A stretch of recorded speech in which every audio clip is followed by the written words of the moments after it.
there's a really good chance at any moment that doing this, I'm going to get jumped on by a dog. However, I want to talk to you today about something which I've already come across in all these interviews I'm doing with people about conferences. And to be honest, quite a few of them already are about charities. So they're not looking to actually sell tickets, but they have got a problem in that people aren't connecting with what they're wanting to say. And so I've been really thinking this morning about turning what I know about sales. I've been done sales for even longer. I think sales is the thing I've done longest of all, of everything I've ever done. I started in sales when I was 16, which is like 40 years. About sort of like how to connect with people and how to make things the way that should be sold. And in the end, an idea.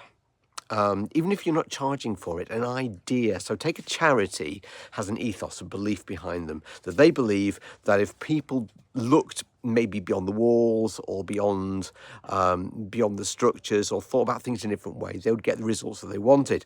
That's a product. It's an idea, but it's a product. Even if they're not asking people to buy it, it's still a product.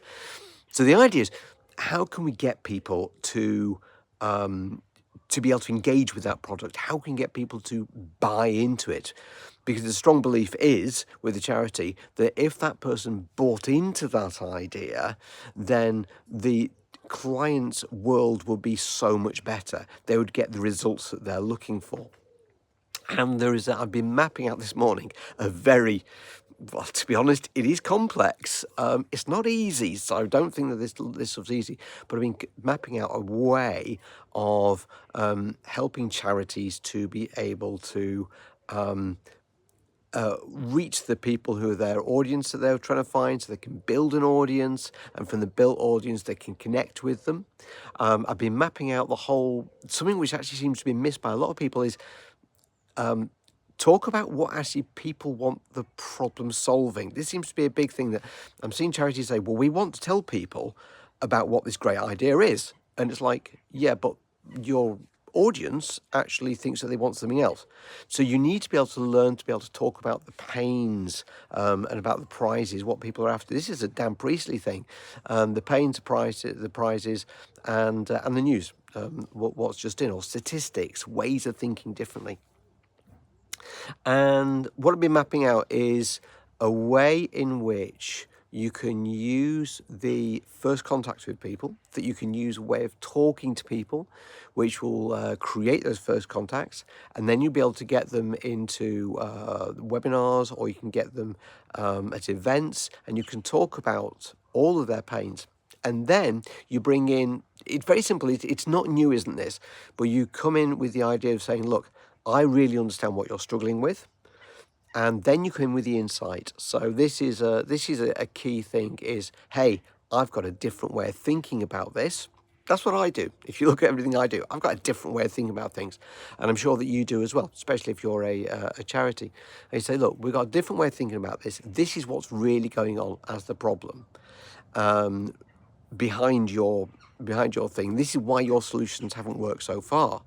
But what we've got a different approach. And if you try this approach, and we're going to help you, very important, we're going to help you to implement that approach.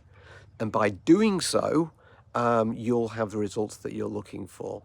And then once the people are in the ecosystem, your ecosystem, they love what you've just said, and they get the real idea of what you've said, and they say, actually, this really does work, doesn't it? You go, yeah. You can carry on building a relationship with them through, like I said, through resourcing them and hand-holding, and so on and so forth, and the implementation. And then you can start saying, look, we've got a different, we've got some other things that we really need to tell you about. And this one is me. Okay, this one is my unique thing. And it's what I call the traveller and the storyteller. So in a tribe, a traveller will go off, and the traveller will go and find things out in far distant lands, and they'll discover new things, but they'll also discover a strangeness that's out there. The tribe never wants to go there, but the traveller will. And they bring back stories. That's very important, is bringing back stories, not just the ideas, but the stories of there be giants, or there be dragons, or do you know what? There's these people who are, they've built an engine. um, because this brings back the novel. Very important, because the tribe doesn't want to put themselves at risk. So you are the traveller, the person who goes out, and you bring back these stories. And the stories help the tribe to think bigger, to think more imaginatively, to think about what the future might hold. And therefore you become a key person of influence, you become an inspirer of that group of people who you've already got because you've already helped them. It's a whole system, which I'm now developing for the people I've spoken with so far, because they've all come back and said, "Can you help us? Can you help us to understand how we can build our audience, how we can get more people to be able to come to our conferences?" And this is the system of how to do it. How do I know? Because I've done it.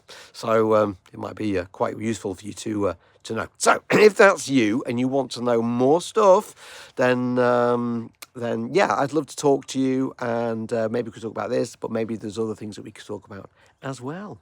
That was quite long, wasn't it? Okay, well, at least you're getting used to who I am. Okay,